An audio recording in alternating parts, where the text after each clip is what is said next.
दिनिकिया ब्रह्मपुर गस्तरे आसी MKCG medical परिदर्शन करिसेंती अग्निशम विभाग DG doctor Sudhanshu Sadangi medical अग्नि निर्वापक व्यवस्थार समीक्षा करथिले अग्निशम विभाग डीजी एमकेसीजी मेडिकल रे 22 टी कोठा रहितबा बेले सबु कोठारे प्रायतः अग्नि निर्वापक व्यवस्था रहिछि। या सहित एमकेसीजी मेडिकल परिसर रे एक अग्निशम केन्द्र मध्य रहिछि। कोठार उन्नतीकरण पई सरकार पदक्षेप नेउथबा बेले अग्नि निर्वापकर समस्त व्यवस्था कराजिबा नै अग्निशम विभाग कार्य करुछि।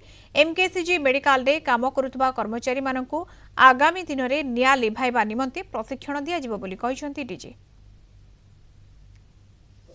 एमकेसीजी गोटे अति पुराना और बड़ प्रतिष्ठान दक्षिण ओडिशार सबू रोगी एठिके आसती।